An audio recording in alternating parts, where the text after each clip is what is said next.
Guys welcome back to my new blog এবং daily blog. তো আজকে আমি চলে যাব কালীগঞ্জ হসপিটালে। তো কেন যাচ্ছি, কী করতে যাচ্ছি অবশ্যই তোমাদের শেয়ার করব, তোমরা ব্লগটা দেখতে থেকো। আমি যেহেতু বাইক নিয়ে যাচ্ছি, সব এখন 6:30 বাজে, অলরেডি ভাটাতে পার হয়ে গিয়েছি। চলো, পুরো রাস্তা ফাঁকা এখন সাত সকালে। দুপাশে সৌন্দর্য এত সুন্দর লাগছে।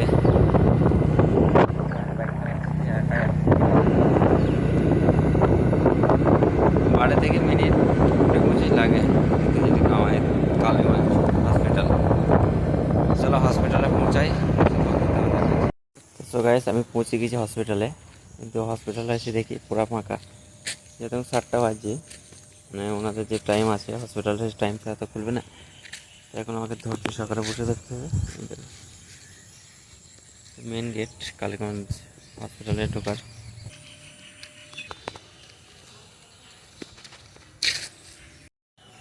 হসপিটাল পুরো ফাঁকা এখন।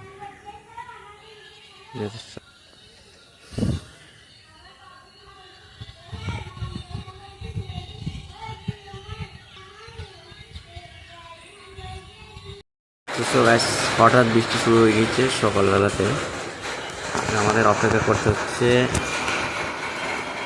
মানে যখন চেম্বার খুলবে আর কি হসপিটাল, তার জন্য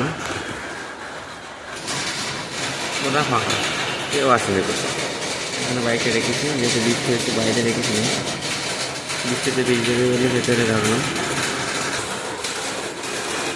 টিকিট কাউন্টার।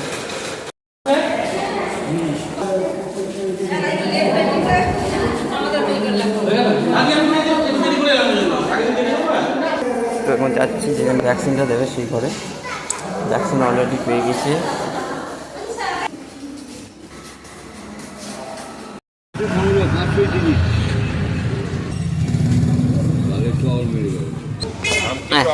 টাকাটা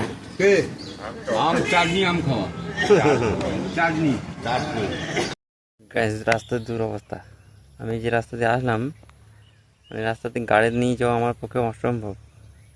এত একটু এটাল হটাল হলেই পড়ে যাবে। তো আমি গিয়েছিলাম কালীগঞ্জে, মানে ভ্যাকসিন নিতে। কালকে বিড়ালে চিড়ে দিয়েছে, তখন বাড়ি যাবো, বাড়ি গিয়ে জুম্মা নামাজ পড়তে হবে। তো চলো বাড়ি যাই, বাড়িকে আবার দেখা হচ্ছে।